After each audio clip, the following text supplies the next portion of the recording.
الحمد لله الذي جعل الشمس والقمر بحسبان والنجم والشجر يسجدان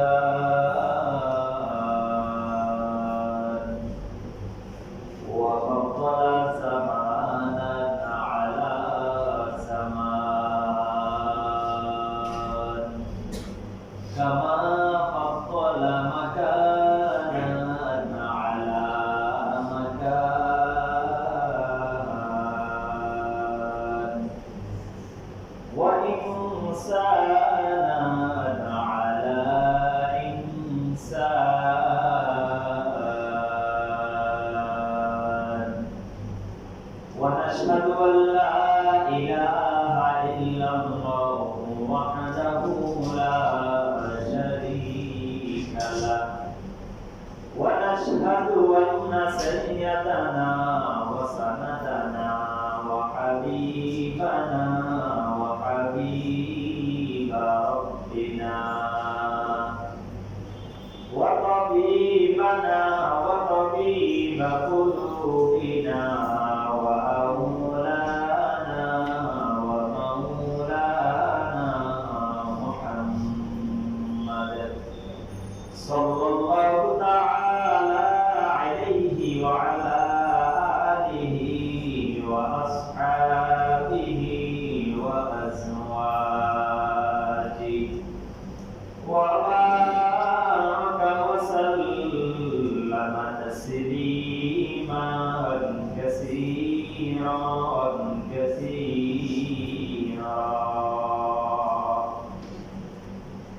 أما بعد فأعوذ بالله من الشيطان الرجيم بسم الله الرحمن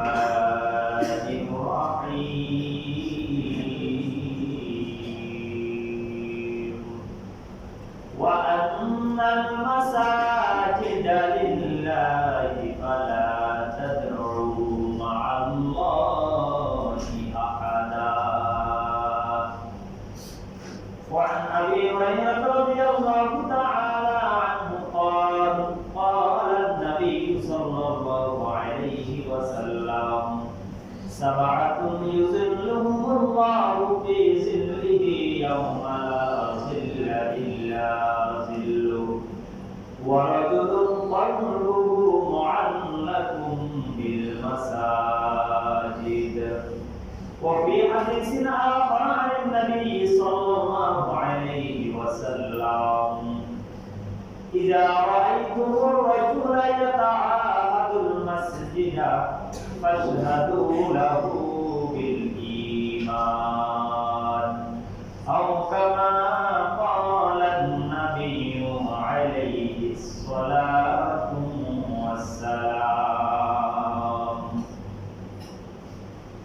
पेश नजर अंगुज खजरा है हरम है फिर शुक्र खुदा सामने नकाबे नबी है फिर शुक्र खुदा सामने नकाबे नबी है नकाबे नबी है कि कोई दूर तजल्ला दिन शौक से लुबरीस और आंखों भी नम है दिल शौक से लबरीज और आंखों भी नम है रग रग में मोहब्बत हो रसूल अरबी की जन्नत के फजा इनका यही सलम है जन्नत के फजा इनका यही सलम है ला इलाहा इल्लल्लाह ला इलाहा इल्लल्लाह ला इलाहा इल्लल्लाह ला इलाहा इल्लल्लाह ला इलाहा इल्लल्लाह ला इलाहा इल्लल्लाह ला इलाहा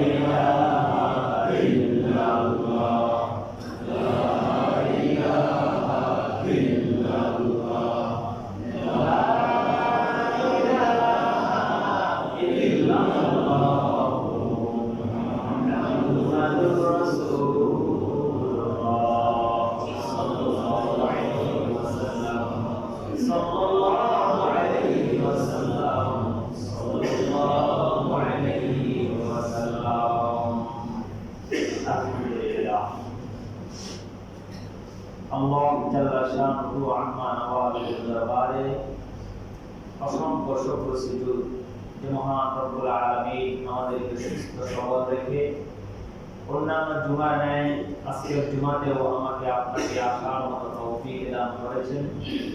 এই জন্য সেই মহান মুনিবের দরবারে অন্তরের অন্তঃস্থল থেকে হৃদয়ের গভীর থেকে মন এবং প্রাণকে উজাড় করে সকলেই কালিমাতুল শুকর আদায় করি।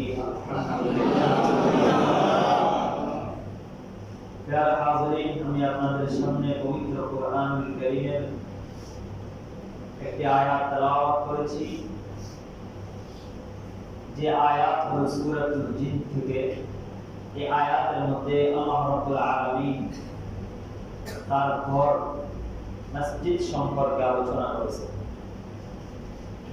এর বাইরেও কয়েকটি আয়াত কোরআনুল কারীমের মধ্যে আছে, যেগুলোর মধ্যে আল্লাহ রাব্বুল আলামিন মসজিদের আদব, মসজিদের আমাল এবং মসজিদের আহকাম সম্পর্কে আল্লাহ রাব্বুল আলামিন আলোচনা করেছেন। হাদিস শরীফের মধ্যে রাসূল আকরাম সাল্লাল্লাহু আলাইহি ওয়াসাল্লাম অনেকগুলো হাদিস আমাদের সামনে পেশ করেছেন, যেগুলোর মধ্যে মসজিদের আদব, ফজিলত এবং মসজিদের আহকাম, বিধানসমূহ উঠে এসেছে। মসজিদকে বলা হয় আল্লাহর ঘর। কার ঘর? মসজিদের সাথে আল্লাহর নাম যুক্ত আছে। পৃথিবীতে যে সমস্ত জিনিসের সাথে আল্লাহর নাম যুক্ত আছে এগুলাকে বলা হয় শাআইরুল্লাহ। সূরাতুল বাকারার মধ্যে একটি আয়াত আছে, ওয়া মান ইউআজ্জিম শাআইরাল্লাহ ফাইন্নাহা মিন তাকওয়াল কুলুব। দুনিয়ার যে সমস্ত মানুষেরা আল্লাহ রাব্বুল আলামিনের শিআর, আল্লাহর নিদর্শন সমূহকে সম্মান করে, ইজ্জত করে, তাদের যথাযথ হক আদায়ের জন্য চেষ্টা করে, আল্লাহ রাব্বুল আলামিন তাদেরকে মুত্তাকি বান্দা হিসেবে কবুল করে। উলামায়ে কেরাম লেখেন শাআইরুল্লাহ তিনটি জিনিস প্রধানত, এর বাহিরেও অনেকগুলো আছে। প্রধানত শাআইরুল্লাহ তিনটি, এক হলো রাসূলুল্লাহ, আরেক হলো বাইতুল্লাহ, আরেক হইল কিতাবুল্লাহ। এই তিনটি বস্তুর সাথে আল্লাহর নাম যুক্ত আছে। কার নাম? রাসূলুল্লাহ অর্থ কি? আল্লাহ রাসূল। বাইতুল্লাহ অর্থ কি? আল্লাহর ঘর।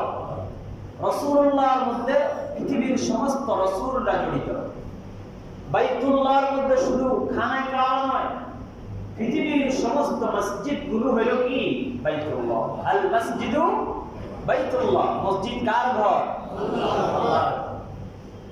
তৃতীয় নম্বর হইল কালামুল্লাহ। তৃতীয় নম্বর কি বলে? কালামুল্লাহ কি? আল কোরআন। কালামুল্লাহ আল কোরআন, আল্লাহর কালাম, আল্লাহর কথা, আল্লাহর বিধান সমূহকে বলা হয় কালামুল্লাহ। এই তিনটি বস্তুর সাথে আল্লাহর নাম যুক্ত হয়েছে। এই কারণে এই তিনটি বস্তুর দাম আল্লাহ রাব্বুল আলামিনের কাছে অনেক বেড়ে গেছে। যারাই এই তিনটি বস্তুর সাথে নিজেকে জড়িয়ে রাখবে, জড়াবে, এই তিনটির পিছনে সময় ব্যয় করবে, তাদের দামও আল্লাহর কাছে কি যাবে? বেড়ে যাবে। পৃথিবীর পয়গম্বরদেরকে যারা অনুসরণ করবে, আল্লাহ রাব্বুল আলামিনের ঘর মসজিদের সাথে যার দিল লাগানো থাকবে এবং যারা আল্লাহর কালাম অনুযায়ী জীবন পরিচালনা করবে, তার জন্য এই আল্লাহ রাব্বুল আলামিনের প্রিয় হওয়ার আর কি অন্য কোনো বস্তু না থাকলেও কোনো কি নাই, টেনশন। এখন আমরা আপন বানাইছি দুনিয়াকে, আমরা আপন বানিয়েছি পরিবারকে, আমরা আপন বানিয়েছি সন্তানাদিকে, আপন বানিয়েছি নিজের ব্যবসাকে, আপন বানিয়েছি নিজের রাজনীতিকে, আপন বানিয়েছি নিজের কর্মব্যস্ততাকে, আমরা এই সব কিছুর সাথে নিজেকে জড়িয়ে দিয়েছি। আর যে তিনটি জিনিসের সাথে আল্লাহ পাক আমাদেরকে জড়িয়ে থাকার জন্য বলেছেন, ওই তিনটি থেকে আমরা দূরে সরে গেছি। পয়গম্বরের অনুসরণ আমাদের মধ্যে নাই। 1.5 লক্ষ অথবা 1.25 লক্ষ পয়গম্বর আল্লাহ দুনিয়াতে পাঠাইছেন, ওই পয়গম্বরদের অনুসরণ করার তাগিদ আমাদের মধ্যে নাই। দুনিয়ার নেতা নেত্রী, দুনিয়ার লিডার, দুনিয়ার ক্ষমতাওয়ালা, দুনিয়ার পয়সাওয়ালা, দুনিয়ার দণ্ডাট্যওয়ালা, দুনিয়ার পজিশনওয়ালা মানুষের পিছনে আমরা দৌড়াইতেছি। আল্লাহ বলে তাদের পিছনে দৌড়াই কোনো লাভ হবে না। তোমরা যদি অনুসরণ করো আমার পয়গম্বরদের অনুসরণ করো। কাদের অনুসরণ? পয়গম্বরদের। সমস্ত পয়গম্বরদের মধ্যে মানুষের জন্য কিয়ামত পর্যন্ত আনেওয়ালা সমস্ত মানুষের জন্য অনুসরণীয়, অনুকরণীয়, ফলনীয়, করণীয়, বর্জনীয় সমস্ত বিধানাবলী আমাদের জন্য আছে না নাই? তাদের সাথে আমাদের সম্পর্ক নাই। কিতাবুল্লাহ, আল্লাহর কিতাবের সাথে আমার সম্পর্ক নাই। দুনিয়ার সব জ্ঞান আমি অর্জন করলাম, সব বিদ্যা আমি অর্জন করলাম, কিন্তু কোরআনের বিদ্যা আমি অর্জন করি নাই। যার কারণে কোরআনের গুরুত্ব আমার কাছে নাই, কোরআনের মর্যাদাও আমার কাছে নাই। কোরআন অনুযায়ী নিজের জীবনকে সাজাবো এর ধারে কাছেও আমি নেই। এরপরে বলা হলো বাইতুল্লাহ, আল্লাহর ঘর। আমার কাছে আমার রাজনৈতিক ক্লাবটা প্রিয়, আমার কাছে আমার নেতার ক্লাবটা অনেক প্রিয়। প্রতিদিন যদি আমি আমার নেতার ক্লাবে না যাই, নেতার মনে কষ্ট, আমার মনের মধ্যে শান্তি নাই। আমার সাথে আমার মনটা লাগে আছে আমার ব্যবসা প্রতিষ্ঠানের সাথে। দোকান না খুললে আমার মনের মধ্যে শান্তি নাই। আমার শারীরিক অসুস্থতা হলে আমি দোকানের শাটার খোলা বন্ধ করি না, কিন্তু আমার শরীরের মধ্যে সামান্য পরিমাণে জ্বর যদি দেখা দেয়, নামাজের সময় হয়ে গেলে এবার আমি মনকে সান্ত্বনা দিই, আজকে আমি অসুস্থ, আজকে নামাজ না পড়লে আমার কিছু হবে না। কিন্তু যতই কষ্ট হোক না কেন, দোকানের শাটার খোলা কিন্তু আমার বন্ধ হয় না। অসুস্থতার অজুহাতে আমার মসজিদে আসা বন্ধ হয়, কিন্তু আমার পারিবারিক কাজগুলো কি হয় না? বন্ধ হয় না। বুঝা গেল আমার সাথে এগুলোর সাথে দিল লাগে নাই, আমার অন্তর লাগে নাই। আমার অন্তরকে লাগাইতে হবে আল্লাহর পয়গম্বরদের সাথে, আমার অন্তরকে লাগাইতে হবে কালামুল্লাহর সাথে, আমার অন্তরকে লাগিয়ে রাখতে হবে মসজিদের সাথে। কিসের সাথে? মসজিদের সাথে। আজ আমরা মসজিদ সম্পর্কে আলোচনা করব। মসজিদ হলো আল্লাহর ঘর। এই মসজিদের সূচনা কখন হলো? আল্লাহ রাব্বুল আলামিন সূরা আলে ইমরানের মধ্যে বলেন, ইন্না আউওয়ালা বাইতিন মুযিআ লিন-নাসি লাল্লাযী বিবাক্কাতা মুবারাকা। আল্লাহ রাব্বুল আলামিন বলেন, আমি এই পৃথিবীতে সর্বপ্রথম যেই ঘর আমি আল্লাহ নির্মাণ করলাম, ওই ঘর পৃথিবীর স্বাভাবিক কোন ঘর নয়, সাধারণ কোন ঘর নয়। এই ঘরকে তোমরা দুনিয়ার তোমাদের রাজনৈতিক খেলার রাজনৈতিক অফিস, তোমাদের ব্যক্তিগত কার্যালয়, তোমাদের ব্যবসা প্রতিষ্ঠান, তোমাদের দুনিয়াবি ঘর, তোমাদের দুনিয়াবি রাজপ্রাসাদ আলিশান ঘরের সাথে তোমরা তুলনা করবে না। এই ঘরটা হলো এমন এক ঘর, যেই ঘরকে আমি আল্লাহ রাব্বুল আলামিন দুনিয়ার সমস্ত অফিসের উপরে, সমস্ত ক্লাবের উপরে, সমস্ত রাজপ্রাসাদের উপরে, দুনিয়ার সমস্ত হোয়াইট হাউস, দুনিয়ার বঙ্গভবন, দুনিয়ার রাষ্ট্রপতি ভবন, গণভবন, হাওয়া ভবন, তোমরা যতই ভবন নাম দাও না কেন, আমি আল্লাহ রাব্বুল আলামিনের কাছে সকল ভবনের চাইতে ওই ভবনটা হলো অনেক প্রিয়। সুবহানাল্লাহ। সেই সর্বপ্রথম ঘরের নাম কি বলুন তো দেখি?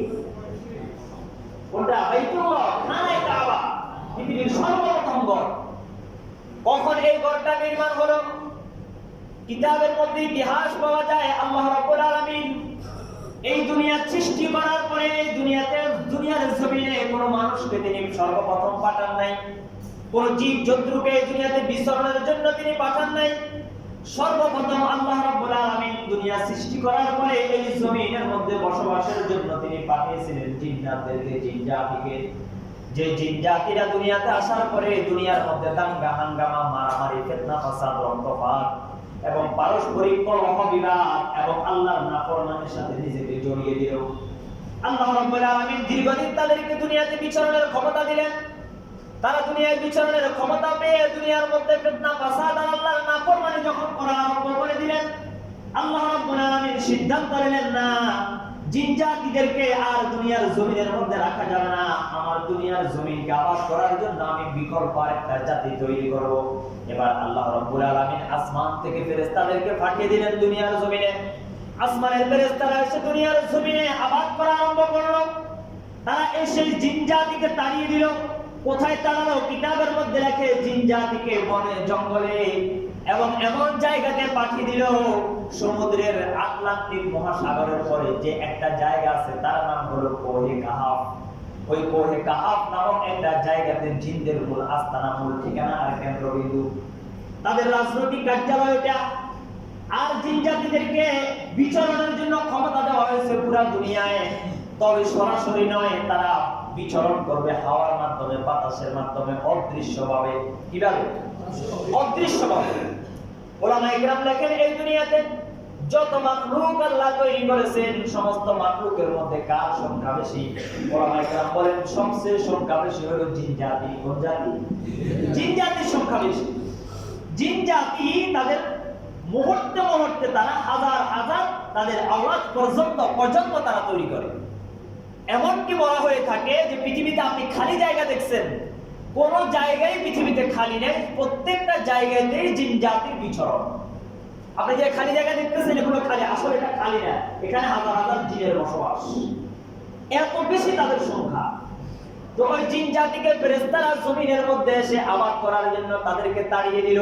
তারা বনে চলে গেল, জঙ্গলে চলে গেল, সমুদ্রের ওই পারে তারা চলে গেল, যেখানের মধ্যে কোনো মানুষ কোনোদিন যাবে না। ফেরেশতারা ওখানে যেত না। এখন ফেরেশতারা তাদেরকে তাড়িয়ে দিয়ে এবার জমিনের মধ্যে ফেরেশতাদের বিচরণ আরম্ভ হলো, বসবাস আরম্ভ হলো। ফেরেশতারা হলো আল্লাহর প্রিয় মাখলুক। ফেরেশতাদেরকে আল্লাহ রাব্বুল আলামিন মহানভাবে তৈরি করেছেন। তাদেরকে যেই ক্ষমতা দেওয়া হয়েছে শুধু তারা এটাই করবে, নিজের মন থেকে নিজের ইচ্ছার উপরে তারা কোনো কাজ করার ক্ষমতা কিন্তু ফেরেশতাদের নাই। ফেরেশতারা হলো আল্লাহর বাধ্য। তাদেরকে যে কাজ দেওয়া হয়েছে, যে কর্মসূচি, যে শক্তি দেওয়া হয়েছে, ওই শক্তির বাহিরে নিজের শক্তি প্রয়োগ করে কোনো কাজ করার মতো ক্ষমতা ফেরেশতাদের নাই। এবার ফেরেশতারা জমিনের মধ্যে বিচরণ আরম্ভ করলো। তাদের কাজ হলো ইবাদত বন্দেগী করা, আল্লাহর আদেশগুলো মেনে চলা, আল্লাহর নিষেধগুলো করার মতো শক্তি তাদের গায়ের মধ্যে নাই। তারা ইবাদত করতে করতে করতে করতে আল্লাহ রাব্বুল আলামিন অনেক প্রিয় হয়ে গেল। তারা দেখতেছে যে আল্লাহ তাদেরকে অনেক পছন্দ করে, আল্লাহ তাদেরকে অনেক ভালোবাসে। তারাও আল্লাহর আদেশ ছাড়া, আল্লাহর হুকুমের বাইরে এক মুহূর্তও কাটায় না। এবার তাদের মধ্যে একটা আত্মঅহমিকা চলে আসলো। কি এসছে বলেন? আত্মঅহমিকা মানে নিজেকে নিজে ভালো মনে করার একটা প্রভাব তাদের মধ্যে তৈরি হয়ে গেল। তারা ভাবতেছে যে এই দুনিয়ার যত মাখলুক আছে সবার মধ্যে তো আমরা প্রিয়, আমরা তো এমন একটা মাখলুক, আমরা এক মুহূর্তের জন্য আল্লাহর নাফরমানি আমরা করি না, সুতরাং আমাদের মতো ভালো কোনো মাখলুক এই পৃথিবীতে নাই। তারা যখন গর্ব অহংকার করা আরম্ভ করলেন, আর আল্লাহ রাব্বুল আলামিনের মনের মধ্যে তো ইচ্ছা আছে যে আমি এমন একটা জাতি আমি তৈরি করব, এমন একটা মাখলুক তৈরি করব যে মাখলুকগুলোকে আমি সমস্ত মাখলুকের উপরে মর্যাদা দেব, সম্মান দিব। তাদের নাম হবে আশরাফুল মাখলুকাত। তাদের নাম হবে আশরাফুল মাখলুকাত। এটা আল্লাহ রাব্বুল আলামিনের ইচ্ছার মধ্যে পূর্ব থেকে ছিল কি ছিল না? এখন জমিন তো আবাদে আছে, জমিনের দখল হইল ফেরেশতাদের কাছে। এবার ফেরেশতাদেরকে এই জমিন থেকে আল্লাহ পাক আবার আসমানে উঠানোর জন্য আরেকটা কৌশল করলেন। তাদের আত্মঅহমিকার কারণে, গর্ব অহংকারের কারণে, তারা যখন কিবির চলে আসলো, ওই কিবিরের কারণে এবার আল্লাহ রাব্বুল আলামিন ফেরেশতাদেরকে একটা পরীক্ষার মধ্যে ফেলে দিলেন। এবার ফেরেশতাদের উপরে আল্লাহ পাক অসন্তুষ্টির ঘোষণা দিয়ে দিলেন যে তোমরা অহংকার করতেছো, তোমাদের উপরে আমি অসন্তুষ্ট হলাম, নারাজ হলাম। ফেরেশতারা যখন বুঝতে পারলো আমাদের অহংকারের কারণে, অহংকার করাটা এটা আমাদের স্বভাব নয়। আল্লাহ বলতেছেন হাদিসে কুদসির মধ্যে আছে, আল কিবরিয়াউ রিদাই ওয়াল আজমাতু ইজারি। আল কিবরিয়াউ গর্ব অহংকার করা এটা হলো আমার গায়ের পোশাক, ওয়াল আজমাতু ইজারি আর যত সম্মান হয় সব সম্মানগুলো হলো আমার পরনের পায়জামা। আবার এই কথা ভাবিয়েন না যে আল্লাহ মনে হয় জামা কাপড় ব্যবহার করে না, এটা বোঝানোর জন্য বলা হয়েছে। অহংকার করা এটা হলো আমার গায়ের চাদর, আর সম্মান এটা হলো আমার পরনের পায়জামা। এখন আল্লাহ বলেন তোমরা যেহেতু আমার গায়ের জিনিস নিয়ে তোমরা টানাটানি শুরু করে দিছো, এবার আমি তোমাদের উপরে অসন্তুষ্ট হয়ে গেলাম। ফেরেশতারা ভাবলো আল্লাহ যেহেতু আমাদের উপর অসন্তুষ্ট হয়ে গেছে, এবার আল্লাহকে রাজি করতে হবে। আল্লাহকে কি করতে হবে? রাজি করতে হবে। ফেরেশতারা পরামর্শ করিয়া সিদ্ধান্তে উপনীত হলো, আল্লাহকে যদি রাজি করতে হয় তাহলে আল্লাহর কাছে আরো একটা দামি এমন একটা ইবাদত করতে হবে যার কারণে আল্লাহ আমাদের উপরে খুশি হয়ে যান। আল্লাহ পাক ফেরেশতাদেরকে অসন্তুষ্ট হয়ে জমিন থেকে উঠিয়ে নিয়ে গেলেন। আবার আসমানের ফেরেশতা আসমানে চলে গেল। আসমানে যাওয়ার পরে এবার আল্লাহকে খুশি করার জন্য, আল্লাহর মন পাওয়ার জন্য, আল্লাহর রাগকে ভাঙানোর জন্য, আল্লাহ যে অসন্তুষ্ট হয়েছেন মনের কষ্টটা দূর করার জন্য ফেরেশতারা সিদ্ধান্ত নিল আসমানের মধ্যে আমাদের যে ইবাদতগাহ আছে বাইতুল মামুর, ওই বাইতুল মামুরের মধ্যে গিয়া আমরা বাইতুল মামুরের চতুর্পাশে অধিক পরিমাণে তাওয়াফ করব আর আল্লাহর কাছে ক্ষমা চাইব। হতে পারে আল্লাহ আমাদেরকে আগের মতো প্রিয় বানিয়ে দিবে। যেমন সিদ্ধান্ত তেমন কাজ। সিদ্ধান্ত নিল বাইতুল মামুরের চতুর্পাশে আমরা তাওয়াফ করব, তাহলে এই তাওয়াফের মাধ্যমে আল্লাহ যে আমাদের উপর অসন্তুষ্ট হয়েছে ওই অসন্তুষ্টি কেটে যাবে, আমরা আগের মতো আল্লাহর প্রিয় হয়ে যাব। সবাই গিয়ে বাইতুল মামুরের চতুর্পাশে তাওয়াফ আরম্ভ করলো। নিজের ভুলটা স্বীকার করে আল্লাহর কাছে ক্ষমা প্রার্থনা করলো।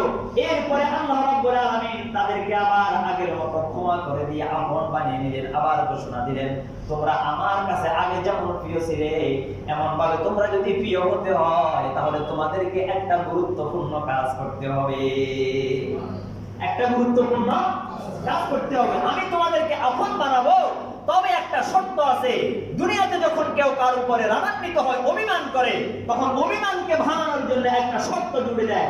আল্লাহ বললেন, আমি তোমাদের উপরে অভিমানকে কেটে দিব, তোমাদেরকে আমি আগের মতো আপন বানিয়ে নিব যদি তোমরা একটা কাজ করো। কি কাজ? তোমরা আমার হুকুমে যেই বাইতুল মামুর আসমানের মধ্যে তোমাদের ইবাদতগাহ, তোমাদের সিজদার জায়গা, ওই বাইতুল মামুরের বরাবর দুনিয়ার জমিনের মধ্যে তোমরা একটা ঘর নির্মাণ করবে, যেই ঘরের দিকে ফিরে কিবলা মুখী হয়ে কিয়ামত পর্যন্ত মানুষগুলো আমি আল্লাহকে সিজদা করবে। ফেরেশতারা এবার আল্লাহর হুকুমে জমিনে চলে আসলো। জমিনে এসে বাইতুল মামুরের বরাবর ঠিক আসমানের যে জায়গাতে বাইতুল মামুর, ওই বাইতুল মামুর বরাবর জমিনের মধ্যে আল্লাহ রাব্বুল আলামিন সীমানা করে দিলেন। এই সীমানার মধ্যে তোমরা একটা ঘর নির্মাণ করবে, যে ঘরের নাম হবে বাইতুল্লাহ। যে ঘরের নাম বাইতুল্লাহ। কার ঘর? ফেরেশতারা আল্লাহর হুকুমে বাইতুল্লাহর নির্মাণ কাজ আরম্ভ করে দিল। নির্মাণ কাজ আরম্ভ করে নির্মাণ কাজটা যখন শেষ হয়ে গেল, এরপরে আল্লাহ রাব্বুল আলামিন ওই ঘরটাকে পৃথিবীর প্রথম ঘর হিসাবে ঘোষণা করলেন। আর এই ঘরটাকে পৃথিবীর যত ঘর তৈরি হবে, যত প্রাসাদ তৈরি হবে, যত ভবন তৈরি হবে, যত রাজপ্রাসাদ তৈরি হবে, আল্লাহ বললেন আমার এই ঘরটা হলো সকল ঘরের মধ্যে সম্মান এবং দামি। এই ঘরের উপরে পৃথিবীতে আর কোনো ঘর হতে পারে না। ওটার নাম হলো খানায়ে কাবা। কোন আলেম বলেন ওই খানায়ে কাবার নির্মাণ কাজ করার পরে যেই ধুলি কণাগুলো, যেই পাথরের কণাগুলো, বালিগুলো নির্মাণ কাজ করার পরে বেঁচে গেল, আল্লাহ পাক রব্বুল আলামিনের ফেরেশতারা আল্লাহকে বলে, আল্লাহ নির্মাণ কাজ তো শেষ হয়ে গেছে, অবশিষ্ট পাথরগুলো কি করব? আল্লাহ বললেন এটা জমিনের মধ্যে ছিটিয়ে দাও। ফেরেশতারা জমিনের মধ্যে ছিটিয়ে দিল। কোন আলেম বলেন ওই পাথরের ধূলিকণাগুলো পৃথিবীর যেই জায়গাতে এসে পড়েছে, কিয়ামতের আগে ওই জায়গাতে একটা আল্লাহর ঘর, মসজিদ তৈরি হয়ে যাবে। সেখান থেকে হলো মসজিদ। সমস্ত মসজিদগুলো বাইতুল্লাহর একটা অংশ, খানায়ে কাবার একটা কি বলে অংশ। এই কারণে খানায়ে কাবার যে দাম আর যে মূল্য, যে সম্মান, ঠিক একই সম্মান মুমিনের অন্তরের মধ্যে মসজিদের প্রতি থাকতে হবে।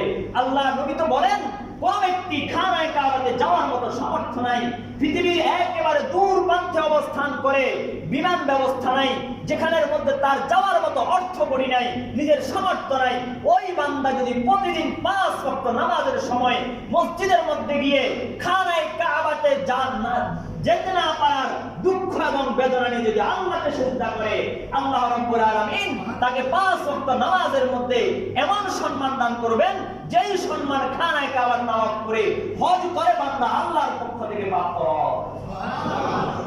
তবে নামাজটা হতে হবে নামাজের মতো। যে নামাজের মধ্যে পাক্কা ঈমান থাকবে, পাক্কা ইখলাস থাকবে, পাক্কা খুশু থাকবে, যে নামাজের কোয়ালিটি হবে বিশ্বনবীর নামাজের কোয়ালিটির মতো। কার নামাজের মতো? নবীর নামাজের মতো। সাল্লু কামা রাআইতুমুনি উসাল্লি। নবীর নামাজের মতো যদি আমার নামাজ হয়, আমি গরীব হতে পারি, বেনওয়ালা, ঠেলাওয়ালা, দিনমজুর, আমি কি ঝাড়ুদার হতে পারি, আমি যে কোনো নিম্নমানের পেশার লোক হতে পারি, আমি যদি ব্যথা নিয়ে আল্লাহকে মসজিদে গিয়ে সিজদা করতে পারি, আমার সিজদাটাও খানায়ে কাবার তাওয়াফের সমান।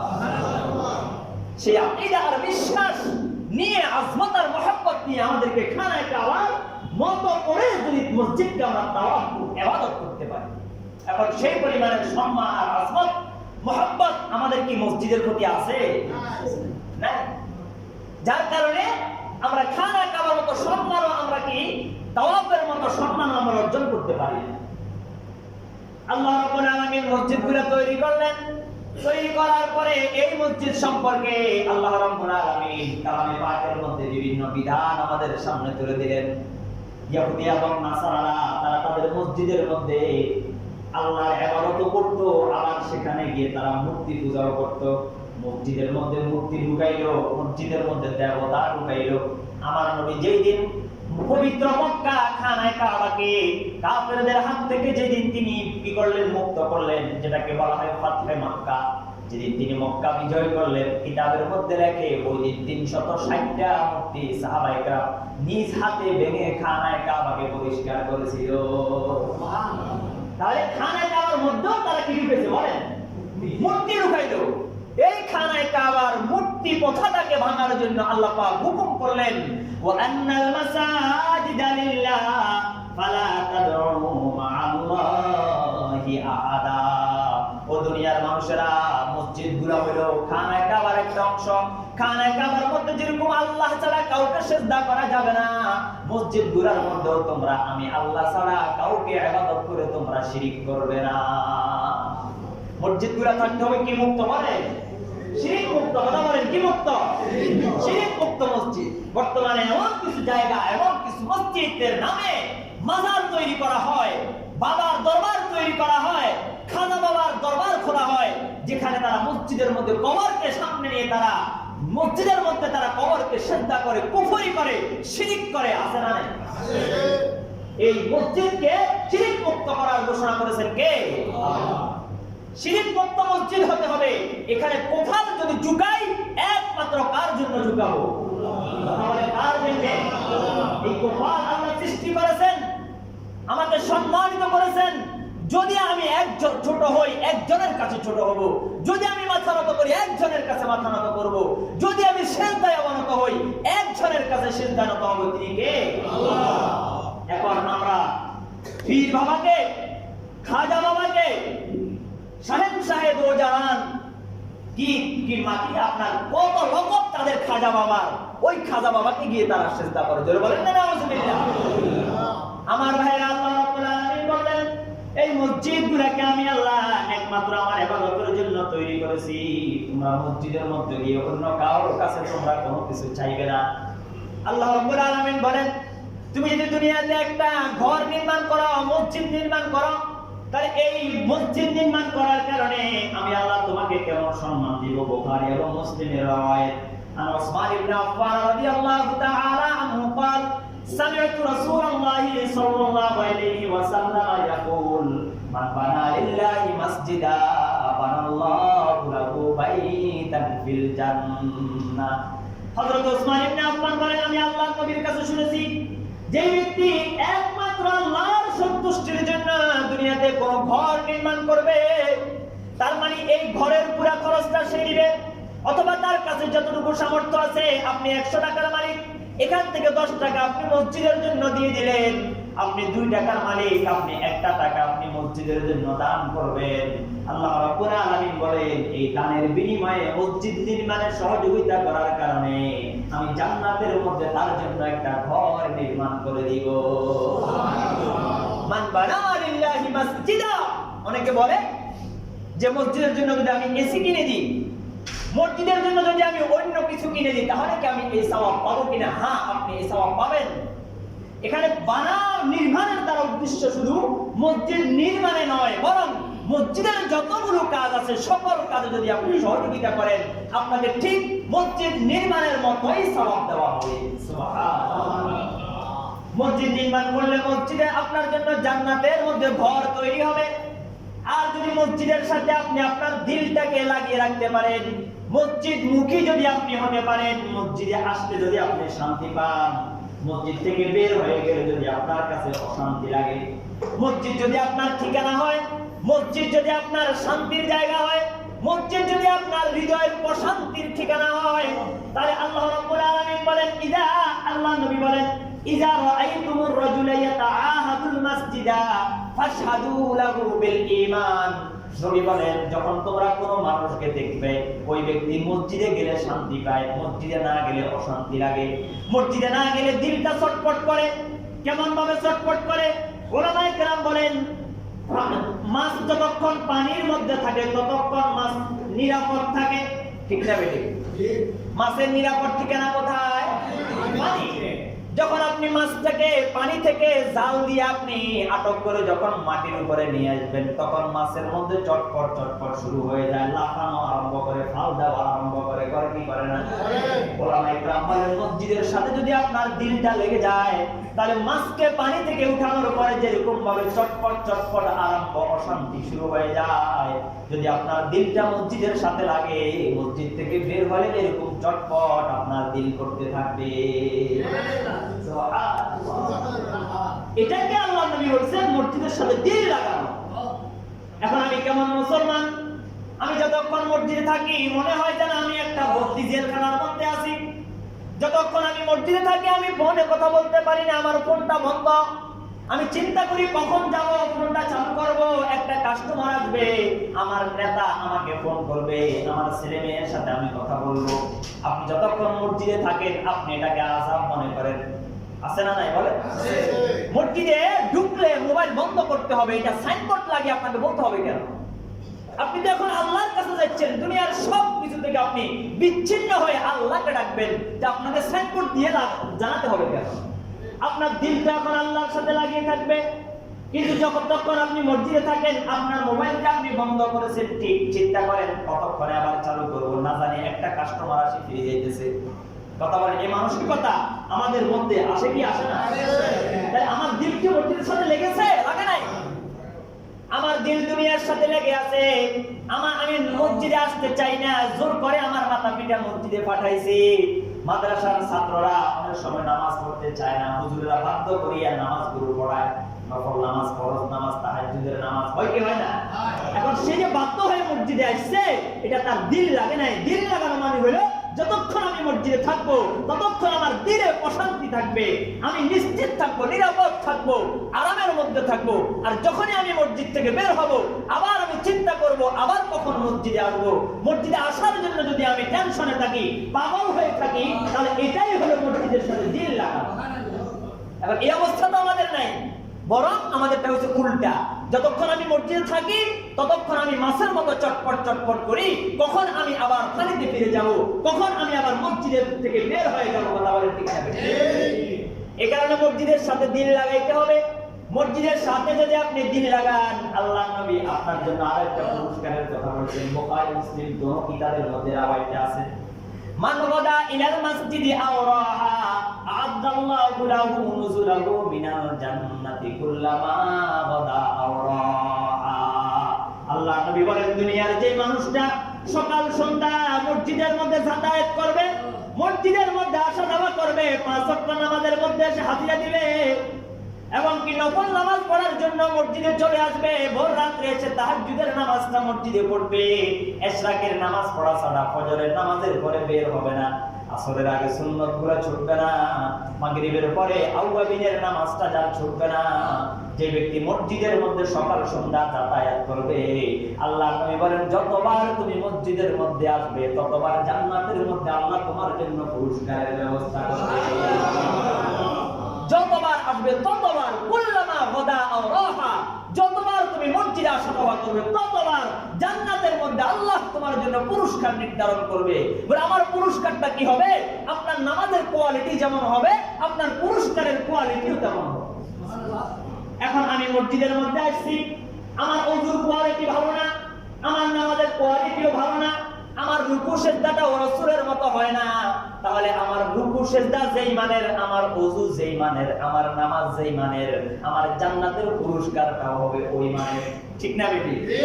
যেমন কর্ম তেমন ফল। আমার উত্তম নামাজ উত্তম পুরস্কার, লড়র বড়র নামাজ লড়র বড়র পুরস্কার। নোয়াহিল্লাহ কথা বলেন ঠিক না বেটি? এই কারণে নামাজকে যত আপনি ভালো করে পড়তে পারবেন তত আপনার পুরস্কারটা বেড়ে যাবে। আল্লাহ নবী এভাবে অনেক হাদিসের মধ্যে মসজিদের পুরস্কারের কথা বলছেন। আপনি মসজিদের মধ্যে থাকবেন, আল্লাহ নবী বলেন হাসরের ময়দানে যেই দিন সূর্য হবে কতটুকু উপরে? মাত্র এক বিগত। কথা বলেন না কতটুকু? এক বিগত। এক বিগত তো খুব দূরে মনে হয় না? এক বিঘত, আপনার হাতে এক বিঘত সূর্য আপনার উপরে। যেদিন আল্লাহর আরশ ছাড়া আর কোনো ছায়া নাই। আল্লাহ নবী বলেন আন আবি হুরায়রা, হযরত আবু হুরায়রা বর্ণনা করেন মানে সাবআতুন ইউযিল্লুহুমুল্লাহু ফি যিল্লিহি ইয়াওমা লা যিল্লা ইল্লা যিল্লুহু। দুনিয়ার 7 শ্রেণীর মানুষকে আল্লাহ রাব্বুল আলামিন হাসরের ময়দানে তার আরশের নিচে ছায়া দিবেন। ওই 7 শ্রেণীর মানুষদের মধ্যে এক শ্রেণী হইল ওয়ারাজুলুন কলবুহু মুআল্লাকুম বিল মাসাজিদ। দুনিয়ার ওই পুরুষ যে পুরুষটা সব সময় তার দিলকে মসজিদের সাথে লাগিয়ে রাখে। মুআল্লাক মানে হচ্ছে টাঙানো। মুআল্লাক মানে হচ্ছে কি? টাঙিয়ে রাখা। টাঙিয়ে রাখা বুঝেন? আপনার ছেলে যদি কোথাও যায়, দূরে যায়, বিদেশে গেছে, তখন আপনি বলেন আমার দিলকে আমার ছেলের সাথে টাঙিয়েছে। বলে কি বলেন না? ওই আপনার ছেলে দূরে গেলে আপনার দিল যেরকম ভাবে আপনার ছেলের সাথে লাগানো থাকে, টাঙানো থাকে, নবী বলেন যেই ব্যক্তির দিলটা মসজিদের সাথে টাঙানো থাকবে তার মানে মসজিদ থেকে বের হয়েছেন আবার কখন যাবেন এই চিন্তা যদি আপনার মাথার মধ্যে ঘুরপাক খেতে থাকে, এমন শ্রেণীর মানুষকে আল্লাহ পাক হাসরের ময়দানে তার আরশের নিচে ছায়া দিবেন। আমার ভাইয়েরা, আজকে মসজিদের প্রতি আমাদের অসম্মান, মসজিদের আদবগুলো আমরা রক্ষা করতে পারি না। মসজিদ পরিষ্কারের দায়িত্ব আমি মনে করি মসজিদের মুয়াজ্জিন আর খাদেমের। আমি মনে করি মসজিদের সকল দায়িত্ব তাদের, আমার কোনো দায়িত্ব নাই। মসজিদের মধ্যে আমি আসি, আদবগুলো আমি মানি না, জানি না, রক্ষা করি না। তিনটাই সমস্যা, কেউ আছে জানে না, কেউ আছে জানে মানে না, কেউ আছে আবার একটু সুযোগ পাইলে এগুলাকে ভঙ্গ করে। মসজিদের যে আদবগুলো আছে ওই আদবগুলো আমি রক্ষা করি না, তাহলে মসজিদের আসা যাওয়াটা আমার সওয়াব তো দূরের কথা, মাঝে মাঝে আমার কারণে মসজিদে আসাটা আমার জন্য গুনাহের কারণ হয়ে যাবে। হবে কি হবে না? এই কারণে সুনির্দিষ্ট যে আদব আছে মসজিদের, সে আদবগুলো রক্ষা করা আমাদের জন্য জরুরি কিনা? জরুরি। মসজিদ আপনি মসজিদ পরিষ্কার করার কি সওয়াব? আল্লাহ নবী সাল্লাল্লাহু আলাইহি ওয়াসাল্লাম বলেন যে ব্যক্তি মসজিদ থেকে একটা ময়লাকে দূর করবে, আল্লাহ রাব্বুল আলামিন একটা ছোট ময়লা, একটা ছোট বালি, ছোট একটা কাগজ, ছোট একটা কি আবর্জনা মসজিদের মধ্যে পড়ে আছে, আপনি দেখেছেন, দেখার পরে যদি আপনি মসজিদ থেকে এটাকে বের করেন, আল্লাহ নবী বলতেছেন মান আখরাজা আযা মিনাল মাসজিদি বানাল্লাহু লাহু বাইতান ফিল জান্নাহ। একটা ধুলা পরিষ্কার করার বিনিময়ে আল্লাহ আপনার জন্য জান্নাতে ঘর নির্মাণ করে দিবে। কয়টা বলছেন? নবী বলেছে আযা সামান্য অসুন্দর দেখায়। আযা মানে হচ্ছে যেটা দেখতে অসুন্দর। এই জিনিসটা এভাবে পড়ে আছে, এটা এভাবে হলে ভালো হয়। মসজিদের একটা পাপোশ বাঁকা হয়ে আছে, আপনি সোজা করে দিয়েছেন, জান্নাতের ঘর তৈরি হয়ে গেছে। মসজিদের একটা পানির ট্যাপ চলতেছে, পানি নষ্ট হয়ে যাচ্ছে, আপনি বন্ধ করে দিয়েছেন সওয়াবের নিয়তে, ইখলাসের নিয়তে। আল্লাহ নবী বলেন এর বিনিময়ে ঘর নির্মাণ হয়ে যাবে। এখন আমরা মনে করি সব দায়িত্ব মুয়াজ্জিনের, সব দায়িত্ব কার? মুয়াজ্জিনের। সব দায়িত্ব খাদেমের। এরকম সময়ের মানুষ আছে যারা মসজিদের চুন থেকে কি নুন থেকে চুন খসলে কিছু হলেই যারা মুয়াজ্জিনের উপরে গরম হয়ে যায়। ভাই আপনি গরম কেন হচ্ছেন? গরম হওয়াটা আপনার দায়িত্ব না, মসজিদ পরিষ্কারের দায়িত্ব মুয়াজ্জিনের। এটা আপনি কোন হাদিসে পাইছেন? তাকে আপনি রেখেছেন ভালো কথা, সে দায়িত্ব আদায় করছে বা করে নাই, তার উপরে আপনি গরম হবেন কি হবেন না সেটা আপনার দেখার বিষয় নয়। আপনাকে তো চিন্তা করা উচিত যে এই বাড়ি পরিষ্কার করলে তো আমার জন্য জান্নাতে ঘর তৈরি হবে। সুবহানাল্লাহ। আল্লাহ পাক আমাদেরকে সবাইকে মসজিদের খাদেম হিসেবে কবুল করেন। সবাই বলেন আমিন। মসজিদ থেকে যদি আপনি ময়লা পরিষ্কার করেন তাহলে আল্লাহ রাব্বুল আলামিন আপনার দিলের ময়লা পরিষ্কার করে দিবে, আপনার অন্তর থেকে অহংকার দূর করে দিবে, আপনার অন্তর থেকে কিবির দূর করে দিবে, আপনার অন্তর থেকে বড়ত্ব, হিংসা, হাসাদ, যে মানসিক রোগগুলা আমাদের মধ্যে আছে ওই মানসিক রোগগুলা থেকে আল্লাহ আমাদেরকে মুক্ত করে দিবে। আমার ভাইরা, আজ মসজিদগুলো সুন্দর হয়েছে, তবে আমাদের মুসল্লিগুলো কি হয় না? সুন্দর হয় না। আমি আপনি সবাই আমরা এই হাদিসের মেজদাক হয়ে গেছি। মসজিদগুলো সুন্দর হয়ে গেছে, সুউচ্চ দালান হয়ে গেছে, দৃষ্টিনন্দন হয়ে গেছে, পুরা বাংলাদেশের সেরা মসজিদ হয়ে গেছে আমার মসজিদ। তবে আমি মুসল্লিটা সেরা হতে পারি নাই। আমি মুসল্লি কি হতে পারি নাই? সেরা হতে পারি নাই। আল্লাহ নবী বলেন মাসাজিদুহুম আমিরাতুন ওয়া হুয়া খারাবুন আনিল হুদা। মসজিদ সুন্দর হইলে খুশি হইও না, মসজিদকে সুন্দর করিয়া, ও মসজিদ কমিটি, মসজিদকে সুন্দর করিয়া এসি লাগাইয়া, দৃষ্টিনন্দন মার্বেল পাথর লাগাইয়া তুমি মনের মধ্যে আত্মতৃপ্তি নিও না। মাসাজিদুহুম আমিরাতুন ওয়া হুয়া খারাবুন আনিল হুদা।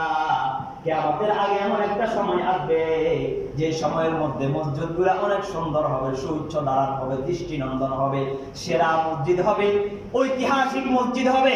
আছে না নাই? আমরা বলি ঐতিহাসিক মসজিদ, সেরা মসজিদ, দৃষ্টিনন্দন মসজিদ। নবী বলেন এগুলা সুখের বিষয় নয়, বরং এগুলা দুঃখের বিষয়। ওয়া হুয়া খারাবুন আনিল হুদা। মসজিদ সুন্দর হয়ে যাবে, তবে মুসল্লিগুলো অসুন্দর হয়ে যাবে। নাউযুবিল্লাহ বলে। মসজিদ সুন্দর হয়ে গেছে, অথচ নবীর জামানায় মসজিদ সুন্দর ছিল না। নবীর জামানায় মসজিদ ছিল খেজুর গাছের মসজিদ। আল্লাহ নবী হাদিসের মধ্যে বলেছেন, হযরত আব্দুল্লাহ রাদিয়াল্লাহু তাআলা আনহু বলেন, আন্নাল মাসজিদা কানা আলা আহদি রাসূলিল্লাহি সাল্লাল্লাহু আলাইহি ওয়াসাল্লাম মাবনিয়ান বিল লাবান। আমরা এখন পাথর দিয়া বিভিন্ন প্রকারের পাকা ইট দিয়া, নানান প্রকারের ডিজাইনের জিনিস দিয়ে আমরা মসজিদ তৈরি করি। আল্লাহ নবীর জামানাতে কোনো পাকা ইট ছিল না। আল্লাহ নবীর জামানাতে মসজিদের নিচে যেই গাছ দিয়ে মসজিদ তৈরি করা হতো ওই গাছের মধ্যে খুঁটি দেওয়া হতো কাঁচা ইট দিয়া। কি দ্বারা বলেন? কাঁচা ইট দ্বারা।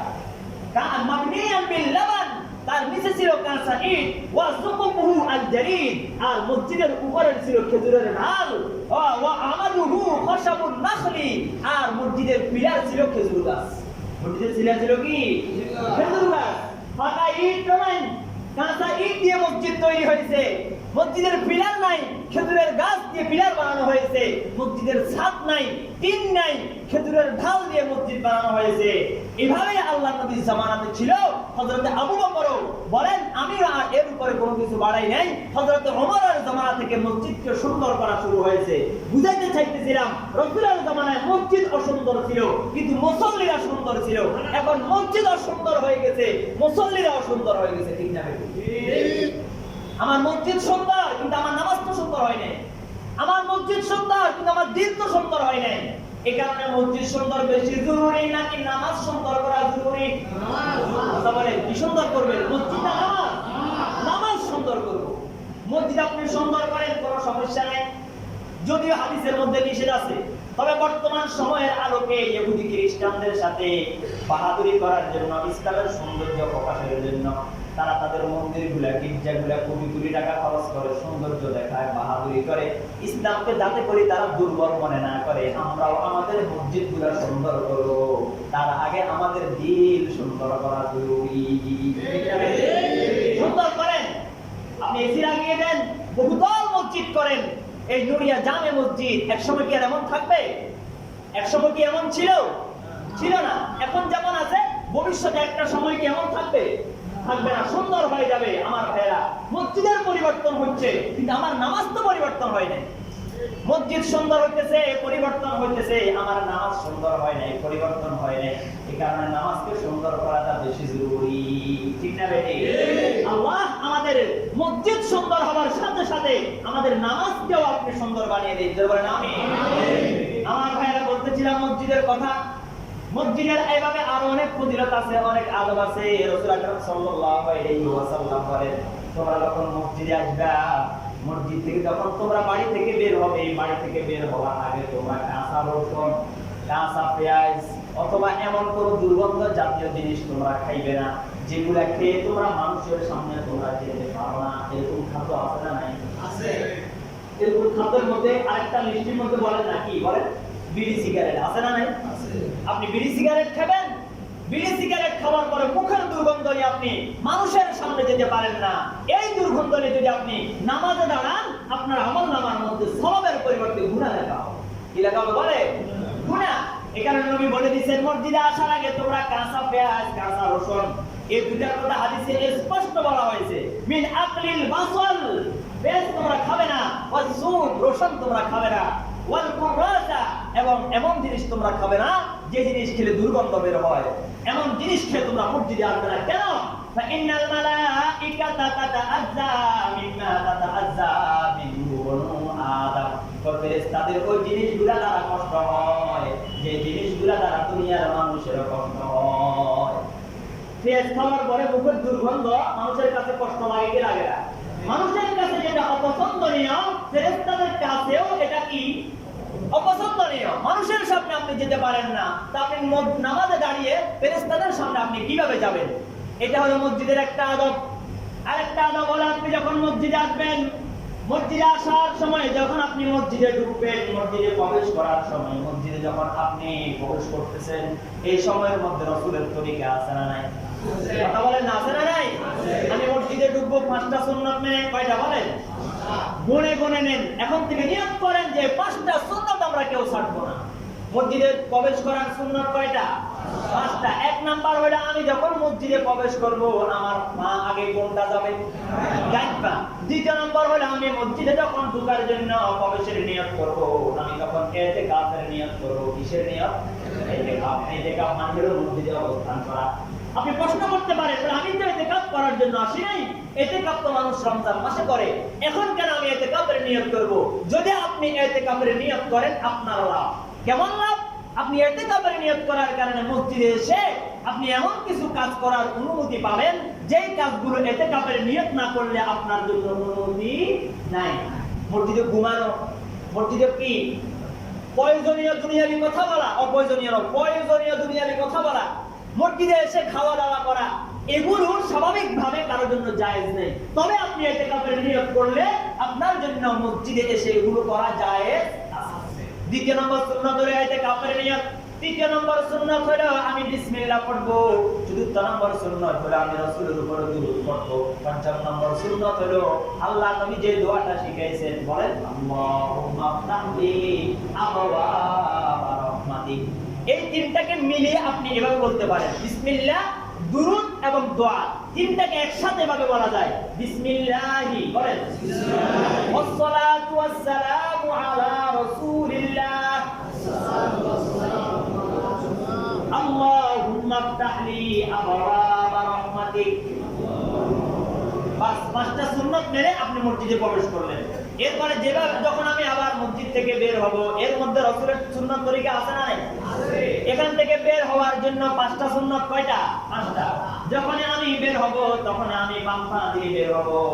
বাম পা দিয়ে আমি বের হয়ে বাম পায়ে জুতা আমি আগে পরিধান করব না, আমার বাম পাটাকে আগে দিয়ে আমি জুতার উপরে রাখবো, এরপরে আগে ডান পায়ে জুতা পরিধান করব। এটা হলো সুন্নাত তরিকা। পরে আগে বের হবে বাম পা, তো বাম পা তো জুতায় চলে যাবে না, জুতায় যাবে না, জুতার উপরে থাকবে। বাম পায়ের জুতার উপরে বাম পাটা রেখে আপনি ডান পায়ে জুতা পরিধান করে এরপরে হাঁটা আরম্ভ করবেন। তার আগে আপনাকে আবার দোয়াগুলো পড়তে হবে। বিসমিল্লাহি ওয়াসসালাতু ওয়াসসালামু আলা রাসূলিল্লাহ, আল্লাহুম্মা ইন্নী আসআলুকা মিন ফাদলিক। এটা হলো সুন্নাত তরিকা। এই সুন্নাত তরিকা মেনে আমরা মসজিদে প্রবেশ করব না ইনশাআল্লাহ? ইনশাআল্লাহ।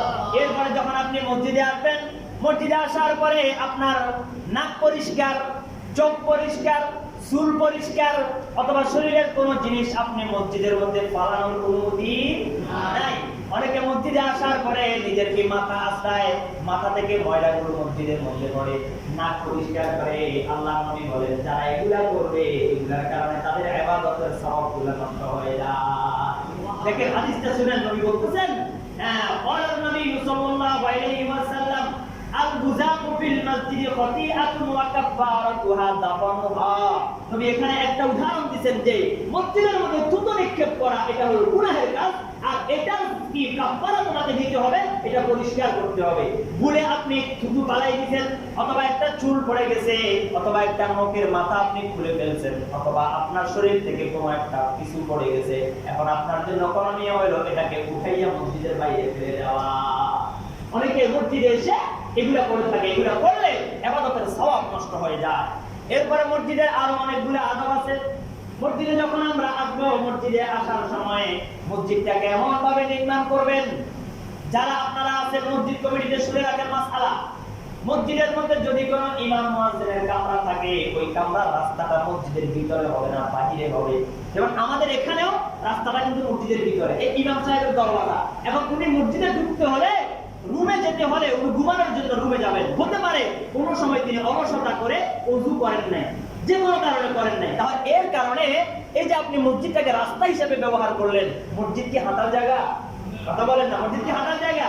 এই কারণে ইমাম মুয়াজ্জিনের রুম যদি করতে হয়, ভবিষ্যতে এভাবে খেয়াল করতে হবে যাতে করে ইমাম মুয়াজ্জিনের দরওয়াজাটা মসজিদের বাইরে হয়, যিনি যাতে করে তিনি মসজিদের ভিতর দিয়ে প্রবেশ করা না হয়। কথা কি বুঝাইছে? এটা একটা আদবের খেলাফ। মসজিদের আরেকটা আদব হলো মসজিদের মধ্যে আপনি এমন কাজ করবেন না যার কারণে অপরের কষ্ট হয়। আরেকটা আদব হলো মসজিদের মধ্যে আপনি এমন জিনিস ব্যবহার করবেন না যার কারণে কষ্ট হয়। ফতোয়ার কিতাবের মধ্যে লেখে এমন কয়েল মসজিদে জ্বালানো না যায় যে কয়েলের কারণে মানুষের কষ্ট হয়। এরকম কয়েল আছে না? কিছু সস্তা কয়েল আছে, এগুলোর মধ্যে দুর্গন্ধ বেশি, কাজ নাই। মসজিদে যদি কয়েল জ্বালাইতে হয়, এমন কয়েল জ্বালাইতে হবে যে কয়েলের মধ্যে দুর্গন্ধ নাই, কারণ এর কারণে ফেরেশতাদেরও কষ্ট হয়, মানুষেরও কি হয়? কষ্ট হয়। মসজিদের আরেকটা আদব হলো আপনি মসজিদের সামনের অংশে কোনো লেখা, কোনো একটি ডিজাইন এমন কিছু আপনি রাখবেন না যাতে করে মুসল্লিদের নজর চলে যায়, কারণ একটা লেখার প্রতি যদি মুসল্লির নজর যায়, সে যদি এটা পড়ে সাথে সাথে নামাজ শেষ, সাথে সাথে নামাজ কি শেষ। এটা মসজিদের আদব। আর মসজিদের সবচেয়ে বড় হক হলো আমাদের জন্য যে হাদিসটা আমরা আগেই বলেছিলাম, মান বানা লিল্লাহি মাসজিদান বানাল্লাহু লাহু বাইতান ফিল জান্নাহ। আপনি মসজিদে আপনার সামর্থ্য আছে, 1 টাকা দিয়ে যদি আপনি অংশীদার হন, তাহলে আপনার জন্য জান্নাতের মধ্যে ঘর নির্মাণ হবে। সুবহানাল্লাহ বলেন।